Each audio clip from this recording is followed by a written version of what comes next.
Rifle pointed at a member. Nobody talked.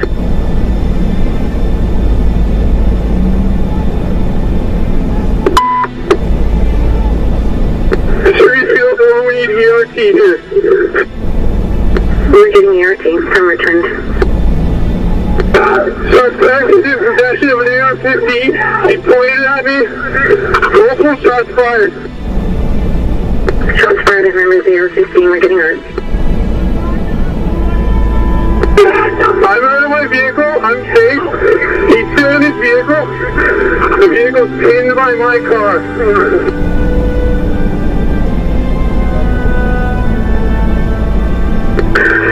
Sorry, you got ERT responding. When I begin to think about and talk about this incident, my mouth gets dry to the point where I can barely open my mouth anymore. There were several rounds fired. By whom and in what order?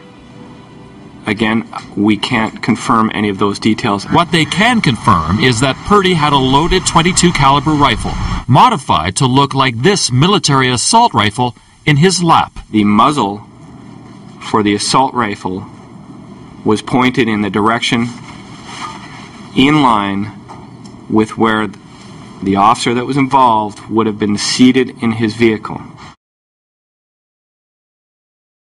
And it was released publicly that I had been cleared by the external police department in the investigation into the incident, and they had found no evidence of any wrongdoing. But what happened when that phone call did come was completely unexpected for me, but it was a huge shock to me emotionally. And in a way, I think what triggered it is I began to think about what the individual who I had the interaction with that night, the deceased, what his family was going through and what his friends were going through because of it. I began to notice changes in myself, perhaps not right away, but I began to isolate myself at home and from people, from coworkers, and I began drinking quite heavily in a way that wasn't social. It wasn't any of those things that is acceptable by society. To go out with friends and enjoy a good time in a responsible manner. This was me basically just staying away from everyone, staying at home, staying out of everyone's way, and drinking myself to sleep. I wasn't driving my car drunk. I wasn't, getting in trouble in any of those disciplinary type of ways. But I was destroying my family relationship, and so I didn't want to bring a police car home for the risk of getting called out, and if I had been drinking, and then saying, "Oh, I can't go because I'm drinking." I just wanted to hide it. But that ended up causing a pretty significant conflict with another coworker of mine who I respected, and I think it was the one thing that kind of made me realize, so as much as I think I'm not letting people down, this member has been on call 5 nights this week, just like he was last week, and I haven't done any. I'm no longer part of the team. What's my major contribution? And it's a really, really hard feeling to describe, but I've described it to other police officers that I've spoken with since that went through similar things. But I would get in my car at the end of the day to drive home, and I would just sit there and not even turn the car on, not even turn the radio on, but just kind of sit there and think, okay, I'm not happy at work. I don't feel like people like me. I don't really have any friends anymore because I just abandoned everyone. And I'm not happy at home because I'm making everyone miserable there, and also I just can't deal with the stress. I ended up going through a phase where I did some really weird things that, like one of them was I became, I wouldn't say obsessed, but I spent an awful lot of money on purchasing publications and magazines and manuals about guns. I had never had a huge interest in guns before, but suddenly I felt like I needed to know everything you could possibly know about firearms. I think that was part of my feeling that my hypervigilance. I needed to be prepared for whatever could happen. It got to a point where, I made sure there was a first aid kit in like every, vehicle or corner of the room or whatever, and I kind of became obsessed with that too. I don't use that term. I don't use PTSD.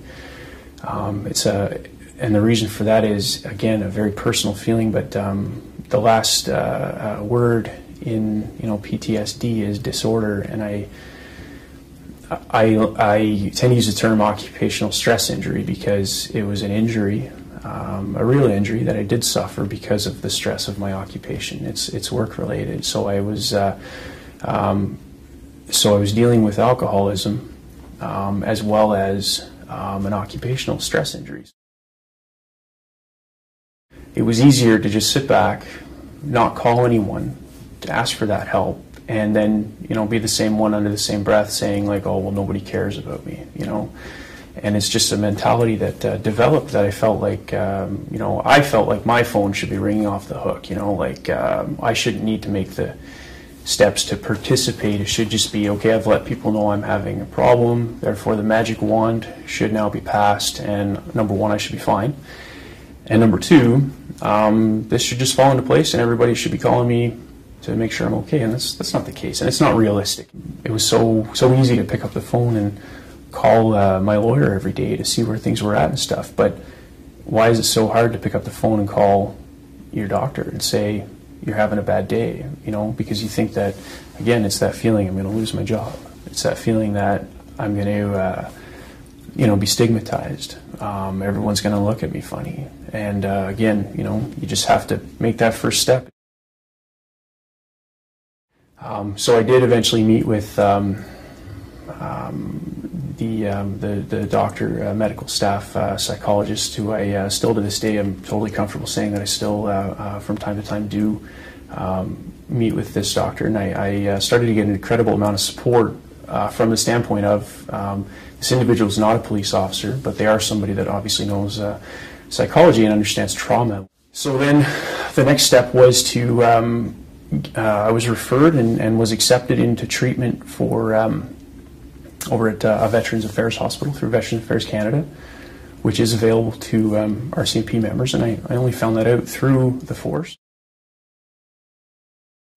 There isn't a day that goes by I don't think about that and think about his family, and also knowing after the fact that the individual did struggle with addictions. Through my understanding and learning a bit about addictions in this program, I started to lose a lot of the anger that I held from the incident, and in a way I started to make the first steps towards kind of making peace with what had occurred, and also with the individual himself. A moment I knew everything was okay was the day that I finished my graduate return to work, and at the time I was helping out a sergeant here with some disclosure on a file, and came into the office that morning, and I said, yeah, I got my clearance. I'm good to go back on the road. And instantly it was like, cool, I want to write a search warrant. Okay, sounds good. So I was right back at it. And without realizing it, that right there, that vote of confidence that I got from that sergeant was everything to me. We talk about survival mentality, and the survival mentality is that, in use of force situations or encounters with suspects, you use the survival mentality. You do everything that you can to survive that fight. But I think we need to transition that survival mentality into also surviving after the lights are turned off, after the siren's off, after, once the scene is clear, and that we need to continue to try to survive, because I don't even want to sit here and think about what it would be like today for me if I hadn't got this help. I can tell you that you do hear all the rumors that, oh, it's going to change and it's not going to be as good. Having personally called that number for an issue, I can't believe how good it was, 24/7. Who else are you going to call at 2 o'clock in the morning that you actually know is going to be on the other end of the phone if you're really having a bad time? And then the other thing is, it was like the next day when a referral called me to say, when can we set up an appointment? You know, it works. We need things like that, because if you're afraid of talking to other cops about things because you're embarrassed about it, then talk to a professional about it. I wanted to tell my story because one of the things that I found is really easy to do is to sit back and be negative about everything. You know, if you listen to everything that you hear around you right now in the media, and again, this is not the media's fault, but you'll hear that there is no support for anyone going through post-traumatic stress disorders or occupational stress injuries or anything, and it's just not true. It's just not true. Shot fired at the speed.